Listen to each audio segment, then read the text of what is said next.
Талатбек Масадыков: Батыш менен чыгыш бизге ишенбегени үчүн жаңы өкмөт менен мамиле түзүүдөн баш тартып жатышат. 8 ноябрда саясатчы Талатбек Масадыков 2021 жылдын 10 январында өтө турган президенттик шайлоого катышпай тургандыгын расмий жарыялады жана бүгүнкү бийликтин мыйзамсыз кадамдарын сынга алды. Бир айдан бери мамлекетибизде башаламандык болуп, жаңы бийлик ар кандай катачылыктарды кетирип жатат жана мыйзамдарыбызды дагы туура эмес колдонуп, чоң катачылыктарга кетип жатат. Ошонун далили өзүңүздөр көргөндөй биздин текерегибиздеги коңшу мамлекеттерибиз жана батыш менен чыгыш бизге түшүнбөстүк жана ишенбестик менен карап отурат. Биздин жаңы өкмөт менен мамиле түзүүдөн баш тартып жатышат, деди Масадыков. Булак Назар Ньюс KG. Өмүрбек Текебаев Сыймык Жапыкеевдин айтылуу ашканасына конокко барды. Жакында эле депутаттык мандатын кайтарып алган саясатчы Өмүрбек Текебаев Финполдун төрагасы Сыймык Жапыкеевдин айтылуу ашканасына конокко барды. Видео интернетке тарап, учурда кызуу талкууга алынууда. Мен бүгүн өзгөчө жерде турам. Мени Сыймык Жапыкеев атактуу ашканасына конокко чакырды. Бул жер мен айткандай тарыхый жер. Октябрь революциясынын штабтарынын бири. Бул жерде Сыймык жалындуу сөздөрү менен элди көтөрүп, жеке бийлик орнотууга каршы элди топтой алды. Ошондо ушул ашканадан башталган иш тарыхый мааниге ээ болот десе эч ким ишенбейт эле. Пропагандисттер Сыймык элиталык батерде жашап жатат дечү эле. Мен бүгүн келип көрүп отурам. Кадимки эле эконом класстагы батир экен. Мен буга чейин Сыймык пландары менен бөлүшкөндө анчейин ишенген эмесмин. Жаздан баштап адамдар колдоп, анын идеясын жактырып башташты деп сүйлөгөн Текебаев. Ортодон сөзгө аралжы болгон Жапыкеев видеодогу үйдү штаб катары пайдаланаарын, ал эми үй бүлөсү менен башка батирде жашаарын айткан. Булак Супер KG. Алмазбек Атамбаевдин тарапташтары ачкачылык жарыялады. Бүгүн 9 ноябрда Алмазбек Атамбаевдин тарапташтары ачкачылык жарыялашып, плакаттар менен Ак үйгө келишти. Митингчилер Алмазбек Атамбаевга жана башка саясий туткундарга карата акыйкат чечим чыгарылышын жана соттор ачык болушун талап кылышууда. Ошондой эле алар парламенттик шайлоону өз убагында өткөрүүнү талап кылышууда. Анткени жогорку кеңештин 6-чакырылышына ишеним жок деп кошумчалашты митингчилер. Эске сала кетсек, 7 августта мурдагы президент Алмазбек Атамбаевдин Кой Таштагы Хан сарайында аны кармоо операциясы УКМКнын кызматкерлери тарабынан жүргүзүлүп, ишке ашпай калган. Эртеси 8 августта Атамбаев өзү колго түшүп бери УКМКга жеткирилген. Атамбаев 3 кылмыш ишине, Кой Таштагы окуялар, Азиз Батукаевдин мыйзамсыз бошотулушу, ошондой эле мыйзамсыз баюу иши боюнча тиешеси бар. 5 октябрдан 6 октябрга караган түнү ал УКМКнын абагынан бошотулуп, бирок 10 октябрда кайрадан кармалып камалган. Белгилей кетсек, жогорку сот 21 октябрда Атамбаевдин Батукаевдин ишине байланыштуу өкүмүн карашы керек болчу, бирок сот отурумун 16 ноябрга жылдырган. Булак Назар Ньюс KG сайты. Бакай Кашкарбаев: Текебаев, атайын соттор менен сговорго кирип, мандатты мыйзамсыз алып алдың, сен камаласың. Бүгүн 9 ноябрда Мекенчил партиясынын активисти Бакай Кашкарбаев Facebook социалдык тармагындагы баракчасы аркылуу түз эфирге чыгып, депутат Өмүрбек Текебаев Финполициянын жетекчиси Сыймык Жапыкеевдин кухнясына конокко барганын айтып, ал жакка чакырылбаганын айтып нааразы болду. Өмүрбек Черкешевич: мен телефон номеримди айтпадым беле, мени да чакырып койсоңуз болмок, мен да бармакмын, деди ал. Андан кийин ал түз эфирин хакерлер өчүрүп жатканын айтып, ага Өмүрбек Текебаевди айыптады. Черкешевич: өйдө жакка заказ берген го, Facebook'ун өчүр деп. Анын айласы кетип жатат. Бакай деген баладан кантип кутулам деп Сыймыкка барып жабышыптыр. Тапкан досуң ошолбу? Позицияңар бир болуп, дос болгону жатасыңарбы, деди ал. Өмүрбек Черкешевич: сен камаласың, сен камалчу адамсың, сен депутаттык мандатты мыйзамсыз алдың, биринчи ошондон камаласың. Атайын соттор менен сговорго кирип, мандатты мыйзамсыз алып алдың, сен камаласың, сенин саясий карьераң бүттү, силер чал болуп бүттүңөр. 2010 жылдан бери кайдыгер мамиле кылбай, 10 жылдын ичинде элдин жашоосун оңдоп койбойт белеңер. Атамбаев менен сүзүшкөндөн башка 10 жыл эмне кылып жүрдүң? Андан башка пайда кылган жоксуң. Бир гана өзүңдүн кызыкчылыгыңды, чөнтөгүңдү ойлодуң. Элди ойлогон жоксуң. Элди ойлогон октябрдагы революция болбойт болчу.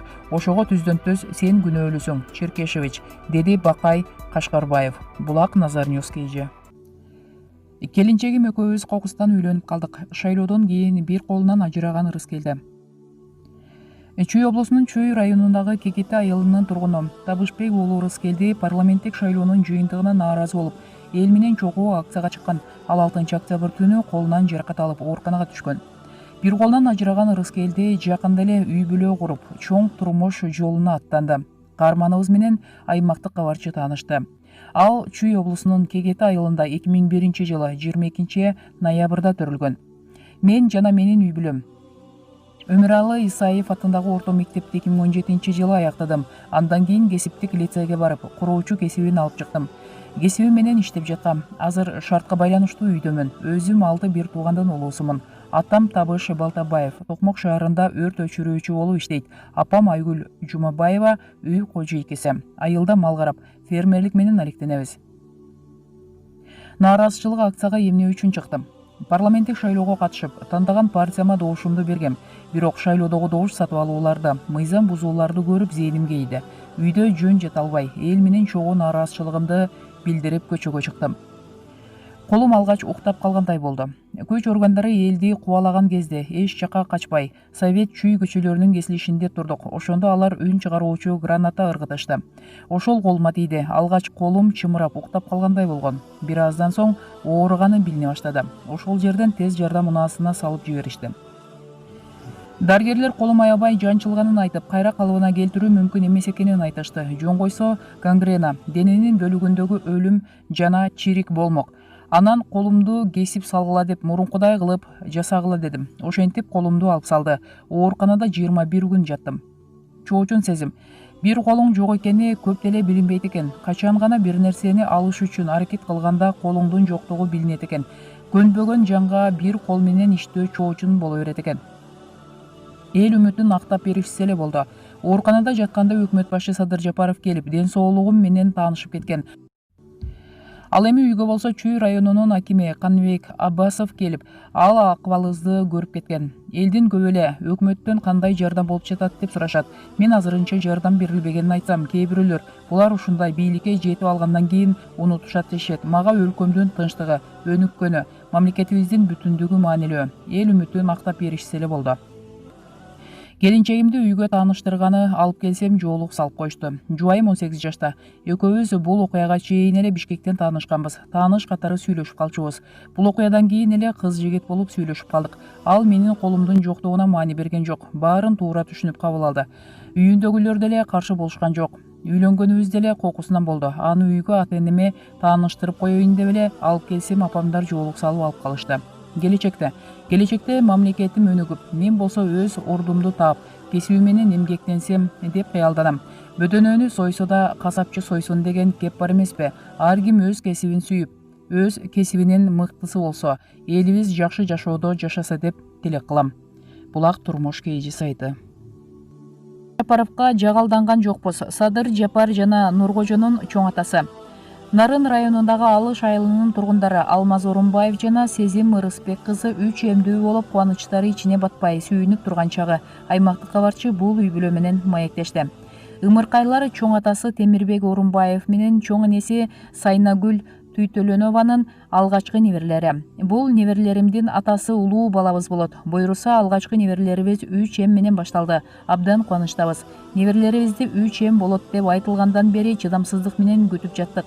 Жаратканга аман эсен бул жарык дүйнөгө алып келгенине ыраазыбыз, деди алар.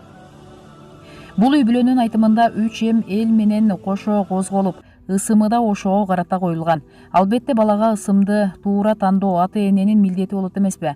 Балага кандай ысым койсоң, ошол ысым анын жашоосуна таасирин берет. Биз ат тандай элек болчубуз. Тынч жаткан неберелерибиз шайлоодон кийин эл нааразы болуп баштаганда козголуп, 6 октябрда келинибиз ооруканага жаткырылды. Ошол күнү эл Садыр Жапаровду боштондукка чыгарышты. Биз ал кишини жана үй бүлөсүн буга чейин эле жакшы тааныйбыз. Ага жагалдангандык эмес, болгону Садырдын жана атасынын кандай адам экенин баалап, ысымдарын ыйгарууну туура көрдүм. Неберелериме Садыр, Жапар жана Нуркожо деген аттарды ыйгардык. Туугандарым алгач каршы чыгышты. Андан бир нерсе үмүт кылып жаткандай коесуңбу дешти. Андан эч нерсе үмүт кылган жокмун. Жараткан Аллахтан эле үмүт кылам. Ушул неберелерим элге күйүмдүү, чындык үчүн, эл үчүн кызмат кылган эр азаматтардан болсо дейм. Кудайга шүгүр, ал адамдардын жардамына муктаж эмеспиз. Азыр эл дагы ар кандай кептерди, ойлорду айтып жатышат. Бирок биздин оюбуз, тилегибиз башка, дейт 3 эмдин чоң атасы Темирбек Орунбаев. Чоң энеси Сайнагүл Түйтөлөнова: келинибиз 1 ай ооруканада дарыгерлердин көзөмөлүндө жатып төрөдү. Чынында азыр дагы толкунданып бүтө элекпиз. Аллахка ушунча элдин арасынан 3 эмди бизге буйруганына ыраазыбыз. Мындан 1 ай мурун келинибиздин бойнунан козголуп, Бишкек шаарындагы номер 6 оорукананын төрөт бөлүмүнө жаткырылган. 1 айга жакын дарыгерлердин көзөмөлүндө болуп, аман-эсен төрөдө. Учурда үйгө чыгарып келдик. Дарыгерлерге жана ал жакта эмгектенген бардык медицина кызматкерлерине терең ыраазычылыгыбызды билдиребиз. Неберелерибизден чыгарып жатканда эл дагы төрөт үйүнүн алдына чогулуп, биздин кубанычыбызды тең бөлүшүп куттуктап жатышты. Садыр, Жапар жана Нуркожонун азыр айырмачылыктарын байкай элекпиз. Баары окшош. Бир аз чоңоюп калганда бири-биринен айырмалана баштайт го. Айылдагы үй бүлөлүк дарыгерлер күндө келип балдарды көрүп, кеп кеңештерин айтып жатышат. Биз мамлекеттен үй же чоң белек берсин деп талап кылбайбыз. Мыйзам боюнча ар бир балага сүйүүнчү деп 4000 сомдон берилет экен. Бизге эң башкысы балдарыбыз аман-эсен чоңойсо болду. 3 эмдин ата-энеси үйдүн улуу баласы жана келиним. Келиниме чоң рахмат, 21 жашта. Ага бекем ден соолук каалайм. Аллахым бактылуу жашоо, узак өмүр берип, ай мончоктой балдарынын маңдайында аман болсун. Биз да уул келинибизди дайым колдоп келебиз. Мындан кийин дагы колдой беребиз дейт чоң энеси Сайнагүл Түйтөлөнова. Булак турмуш KG сайты.